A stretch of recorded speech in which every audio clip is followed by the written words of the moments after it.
Salut à tous, je voulais partager avec vous ma vision sur la place du collaborateur dans l'entreprise. Comme on le sait, c'est le carburant de l'entreprise. S'il est bien orchestré, bien managé, c'est-à-dire que si on arrive à détecter des talents, à bien les intégrer, à les emmener avec soi dans le projet d'entreprise, ça peut vraiment être une source importante de croissance et de valeur ajoutée. Et de la même manière, si toutes ces ch- si le, si je dirais l'humain, la place de l'humain, elle n'est pas clairement identifiée dans l'entreprise et mal orchestrée, ça peut être vraiment une source de perturbation, un frein et une source aussi d'échec pour de nombreux entrepreneurs. Et par rapport à ça, je voulais vous partager une vision qui pourra peut-être vous aider justement à mieux visualiser la place du collaborateur dans l'entreprise et dans le temps aussi, hein, comment il va évoluer dans le temps. Et ça, c'est quelque chose que j'ai pu constater depuis une dizaine d'années sur tous les recrutements que j'ai pu faire, aussi bien sur des postes office, hein, sur des postes de service client, de postes marketing, etc., compta, finance, IT, que des postes de production, hein, que ce soit des postes d'emballage, d'opérateur de commande, ce genre de choses. Et donc ces trois grands types de personnes, il y a déjà les talents. Donc les talents, ça, on va y revenir après, c'est vraiment les pépites qui vont vous accompagner. Il y a les evo out, donc c'est-à-dire c'est des gens qui vont faire un bout de chemin avec vous et qui vont évoluer ailleurs dans l'entreprise. Et puis les out, c'est-à-dire que c'est des gens qui n'ont pas la place dans l'aventure que vous leur présentez.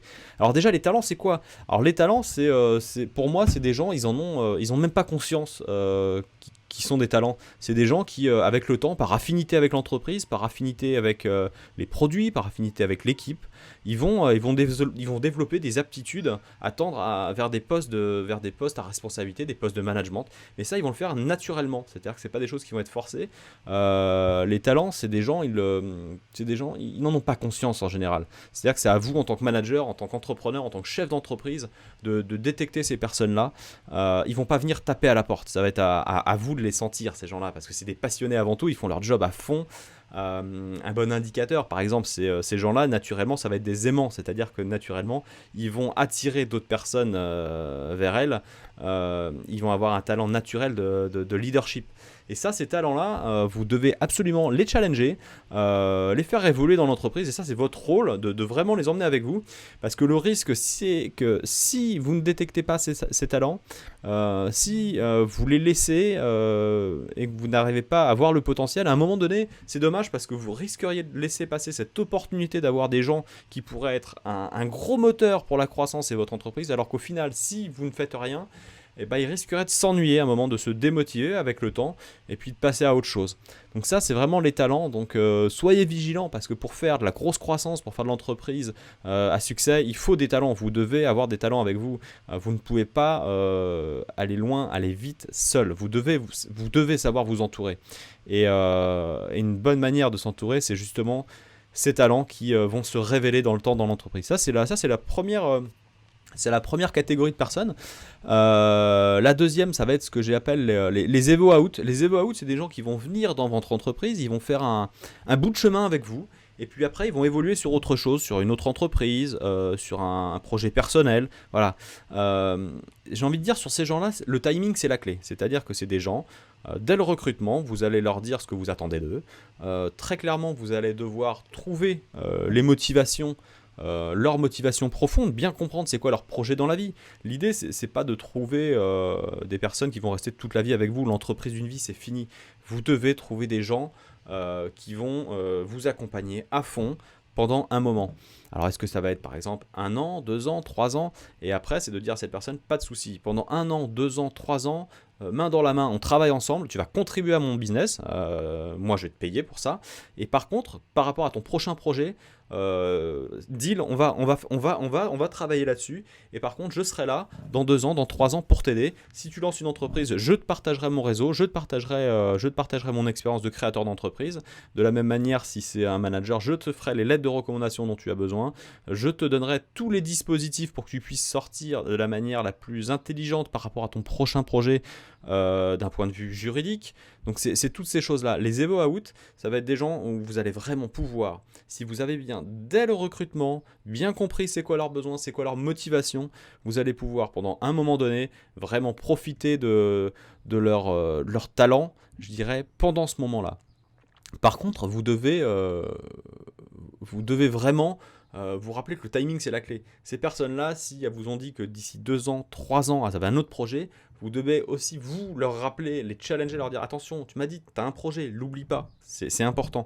Parce que sinon ces personnes-là à un moment donné, comme les talents, si vous ne gardez pas cette motivation profonde comme vecteur de management, elles vont s'ennuyer, elles vont se démotiver et une nouvelle fois, c'est pas des choses qui vont vous aider. Donc ça, c'était vraiment les EVO. Donc on a vu les talents, on a vu les EVO. Et je dirais que la dernière catégorie, ça c'est la catégorie la moins drôle, c'est les out. Les out, ça va être des personnes qui justement, elles ont vu les talents évoluer, c'est-à-dire des gens qui sont arrivés dans votre entreprise, qui sont évolués vers des postes de management, vers des postes à responsabilité, ils sont montés en responsabilité, ils sont montés en salaire. Donc voilà, ils ont vu les EVO-out, c'est-à-dire qu'ils ont vu cette deuxième partie des gens qui sont venus, qui ont bien travaillé et ils les connaissent, ils les voient après, qui rebondissent sur des projets à l'extérieur. Et puis eux, les out, ça va être cette troisième personne qui regarde le train, je dirais, qui regarde le train du succès passer sans jamais le prendre. Ils vont devenir aigris, ils vont perturber l'entreprise, que ce soit par des retards, des absences, des problèmes de comportement, de productivité, de qualité, etc., etc., etc. Mais c'est normal, c'est humain. Ils voient les talents se révéler, ils voient leurs copains, les EVO-out qui évoluent mais ailleurs, et puis eux ils n'y arrivent pas. Ce que ça veut dire, c'est pas forcément qu'ils s'en donnent pas les moyens. Vous avez des personnes qui vont pas s'en donner les moyens, mais il y a des personnes qui ne vont pas y arriver. Ça, faut aussi le comprendre. Le comprendre, ça veut pas dire non plus que vous devez les garder absolument. Ça veut dire que ces personnes-là, elles vont pas contribuer à votre entreprise. Vous devez vous en séparer. Vous en séparer, ça ne veut pas dire les jeter à la porte bêtement. Restons humains. Vous les recroiserez dans la rue. Ces personnes-là, elles ont travaillé pour vous. Mais par contre, vous devez agir. Vous devez absolument traiter le problème maintenant. Vous devez mettre ça en haut, vraiment au top de votre to-do list pour vraiment que ça ne vienne pas perturber le reste. Parce que ces personnes-là, sinon, vont venir perturber l'intégralité de votre entreprise. Donc voilà, j'espère que cette vision que je vous ai partagée va vous être utile. Aussi bien pour vos recrutements, parce que ça, c'est des choses qui vont vous permettre de mieux recruter, de mieux comprendre les objectifs de la personne dès le départ. Ça va vous permettre aussi peut-être de plus favoriser une mobilité, une dynamique de mobilité interne dans l'entreprise, parce qu'il faut mieux faire bouger les gens, les faire évoluer plutôt que en laisser certains s'ennuyer quitte à ce qu'ils partent et en recruter de nouveaux. Ça, c'est pas quelque chose qui est profitable pour personne. Ça va aussi vous aider vraiment j'espère vraiment que vous allez mieux comprendre la nécessité de bien suivre les gens, de faire régulièrement des entretiens, de discuter avec eux. C'est pas forcément des entretiens formels. Prenez le temps de discuter avec les gens, de comprendre ce qui les anime, de comprendre leur projet de vie, leur situation, leurs ambitions personnelles, pas que professionnelles. Ça, c'est important. Quand on recrute des personnes dans une entreprise, on recrute des humains. Et si vous voulez que ça marche, vous devez vous impliquer dans ces relations pour comprendre comment ça fonctionne. Donc voilà, n'hésitez pas si vous avez des questions, mettez-moi des commentaires, n'hésitez pas à me contacter si c'est des sujets qui vous passionnent, sur lesquels vous souhaitez qu'on continue d'échanger, ça va avec grand plaisir. Et puis n'hésitez pas à vous abonner à ma chaîne YouTube, il y aura plein de nouvelles vidéos sur le thème de l'entreprise, sur le thème du sport et de la motivation, les 3 grands sujets qui me passionnent, donc n'hésitez pas, et je vous dis à très bientôt.